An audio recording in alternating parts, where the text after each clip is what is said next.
Assalamualaikum warahmatullahi wabarakatuh. Halo sahabat sejuta kisah. Mudah-mudahan Anda senantiasa setia bersama channel kami yang setiap harinya selalu menghadirkan kisah-kisah nyata misteri. Dan untuk kesempatan kali ini, kami sudah menyiapkan sebuah kisah nyata misteri yang berjudul Arwah yang Melaporkan Kasus Pembunuhan. Sebuah kisah mistis yang fenomenal yang dialami oleh seorang anggota kepolisian yang kini telah pensiun. Suatu ketika dia didatangi sesosok arwah yang melaporkan kasus pembunuhan yang menimpanya. Aku sedang bertugas malam ketika hujan turun dengan lebatnya. Di luar pos resort kepolisian tempatku bekerja malam itu, keadaan gelap gulita, udara pun terasa sangat dingin. Untuk sekedar membuang kantuk, sudah bergelas-gelas kopi pahit kuteguk. Sementara itu, Kopral Harun, rekan anggota yang juga bertugas piket denganku, belum juga muncul. Padahal dia tadi meminta izin hanya sebentar keluar, dengan alasan hendak membeli rokok dan makanan ringan. Ketika aku tengah mengenakan jaket untuk sekedar menghangatkan tubuh, tiba-tiba pintu depan diketuk seseorang. Dengan sigap, aku berteriak mempersilahkan tamu itu masuk. Sejurus kemudian, seorang tua dengan wajah basah terkena air hujan muncul di hadapanku. Dia berdiri beberapa langkah di depan mejaku. Dia memperkenalkan namanya dan mengaku hendak melaporkan terjadinya suatu pembunuhan. Apa? Pembunuhan? Tanyaku kepada Sarman, nama lelaki tersebut. Ya, saut bapak tua itu singkat. Apakah bapak menyaksikannya sendiri? Selidikku. Sarman menganggukkan kepalanya, lalu dia menceritakan bahwa seorang pelayan yang telah belasan tahun bekerja pada seorang pengusaha kaya telah dibunuh oleh si pengusaha itu sendiri di bungalow miliknya tanpa seorang pun yang mengetahuinya. Dan mayat korbannya telah dikuburkan secara rahasia di salah satu sudut pekarangan bungalow itu. Setelah dikuburkan, kemudian di atas kuburan yang tanpa batu nisan itu ditanami buah rambutan sangkokan. Bagaimana mungkin bapak tahu persis semua detail persoalan itu? Tanyaku. Sebab saya menyaksikan dengan mata kepala saya sendiri, Pak, ujarnya.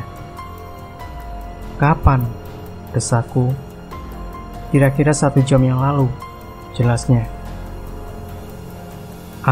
Ini benar-benar gila, batinku.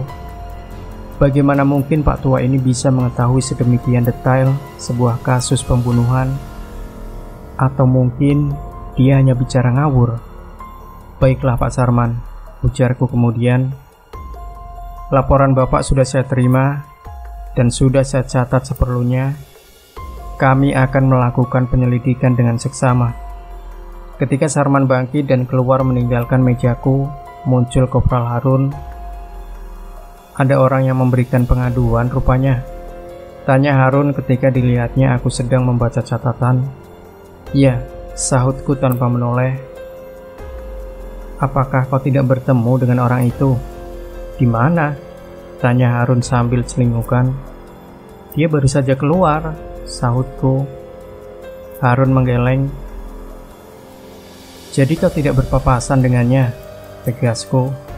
Sahut Harun sambil memandangku dengan penuh keheranan. Kusangka dia akan berpapasan denganmu tadi, karena baru beberapa langkah dia meninggalkan mejaku, lalu kau muncul. Bagaimana mungkin kau tidak bertemu dengannya? Bukankah hanya ada satu pintu keluar di kantor kita yang kecil ini? Kataku. Aku tidak bohong. Aku memang tidak melihat siapapun keluar dari sini, sahut Harun. Kalau memang ada orang, tentunya dia bertemu denganku, balas Harun. Aku mengangkat wajah dan memandang Kopral Harun, lalu aku menarik nafas panjang. Tak terasa bulu kuduku berdiri meremang, dan aku mulai berpikir sesuatu yang sama sekali jauh dari jangkauan akal sehat. Barangkali dia lebih cepat menghindar karena takut ketahuan orang. Kau pun tahu, rata-rata pelapor kasus pembunuhan merasa takut diketahui oleh orang lain, ujarku kemudian sambil coba menenangkan perasaan. Kopral Harun duduk di kursi di depan mejaku, tempat di mana Sarman tadi duduk memberikan laporannya. Ya, suatu laporan pembunuhan, kataku lagi. Orang yang memberikan laporan itu menyaksikan sendiri pembunuhan tersebut, tambahku. Kopral Harun mengangkat telepon. Tanpa aku minta, dia menghubungi pos jaga dan menanyakan apakah tadi ada seseorang yang telah meninggalkan pekarangan kantor kepolisian. Tidak ada, Kopral, sahut prajurit Tarigan yang dihubungi. Tidak ada, tanya Kopral Harun lagi penasaran. Hujan lebat sekali, siapa yang datang kalau bukan Kopral sendiri tadi? Mendengar percakapan tersebut, aku terlonjak dari dudukku. Bulu kuduku semakin berdiri tegak, jantungku berdegup kencang. Ku dekati Kopral Harun. Aneh sekali kalau begitu, desisku. Aku yakin ada seorang yang datang melapor tadi, dan aku telah mencatat laporannya. Tapi bagaimana mungkin petugas jaga sampai tidak menyaksikan ada orang masuk dan keluar barusan? Aku menggelengkan kepala. Wajahku pasti kelihatan sangat tegang. Mungkin hantu, seloroh Kopral Harun, atau Sersan mungkin sedang menghayal. Aku menarik napas panjang. Tidak mungkin hantu, atau aku sedang melamun, Harun, kataku memastikan. Jelas sekali orang tua itu datang kehujanan. Dia basah kuyup dan wajahnya basah oleh air hujan. Malah aku perhatikan wajahnya pucat pasi. Mungkin dia ketakutan sekali karena telah menyaksikan pembunuhan itu. Kopral Harun tidak menanggapi apa yang kukatakan itu. Dia kemudian duduk di kursi, menghadap meja tulisnya sendiri. Hingga beberapa lama aku pun hanya ikut terdiam. Dan entah mengapa tiba-tiba perutku terasa agak sakit, ingin buang air besar. Kukatakan pada Harun bahwa aku akan ke kamar mandi. Belum beberapa lama aku berada di kamar mandi, tiba-tiba aku mendengar ketukan pintu. Suara Harun yang keras bagai berteriak memanggilku. Sersan, orang tua yang bernama Sarman itu datang, katanya.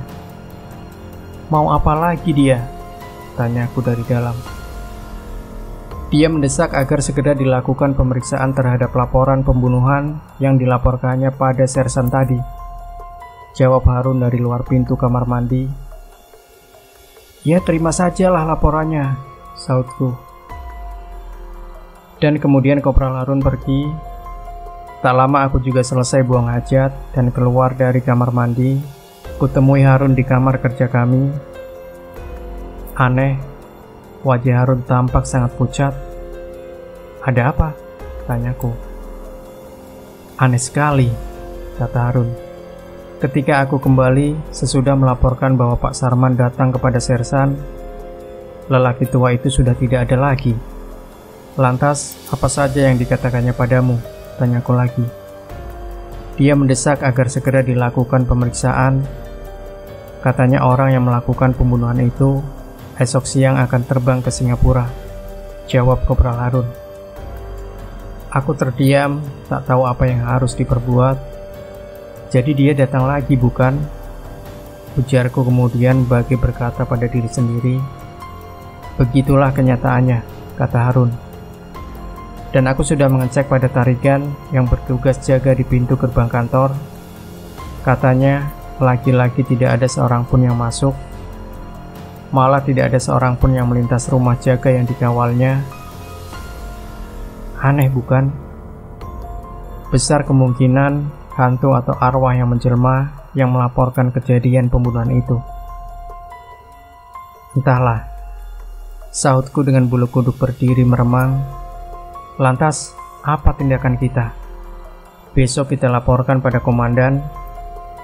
Namun, Kopral Harun ternyata tidak menyetujui keputusanku. Dia mendesak agar malam itu juga kami melakukan pemeriksaan. Aku pun menyetujui usulan ini. Akhirnya tanpa peduli pada hujan yang masih turun sedemikian deras, bersama satu regu anggota, kami segera meluncur ke lokasi yang ditunjukkan Sarman sesuai laporannya. Aneh, ternyata apa yang dikatakan Sarman memang benar. Di salah satu sudut bungalow yang ditunjukkan Sarman, di bawah pohon rambutan, kami menemukan sesosok mayat yang masih baru, mayat Sarman. Berdasarkan semua itu, kami segera menyergap Hendarto pelakunya. Dalam pemeriksaan, Hendarto mengakui memang dialah yang membunuh Sarman, dan pembunuhan itu dilakukan ketika hujan sedang lebat-lebatnya. Dia melakukan perbuatan keji itu karena Sarman terlalu banyak tahu dengan urusannya, dan Hendarto pun mengakui setelah dilakukan penggeledahan dan ditemukan bubuk-bubuk heroin bahwa dia selama ini melakukan perdagangan barang haram tersebut. Karena tidak ingin rahasianya bocor, akhirnya dia membunuh Sarman. Sarman sendiri adalah pelayan pribadi di rumahnya. Dia mengajak Sarman ke bungalow dan kemudian memukul kepalanya dengan benda keras. Aneh sekali, bisik batinku. Roh dari orang yang baru saja mati datang sendiri memberikan laporan tentang pembunuhan atas dirinya. Kini, kisah mistis yang cukup misterius itu sudah lama berlalu, dan aku sendiri sudah pensiun. Namun kedatangan Sarman dengan wajah pucat pasinya saat melaporkan pembunuhan atas dirinya itu tidak pernah hilang dari pikiranku. Terserah Anda untuk percaya atau tidak terhadap kisah mistis yang kualami ini. Demikian sahabat sejuta kisah. Tinggalkan komentar Anda, like, share video ini, subscribe channel Sejuta Kisah, dan kembali nantikan kisah nyata misteri terbaru dari kami setiap harinya. Sampai jumpa. Wassalamualaikum warahmatullahi wabarakatuh.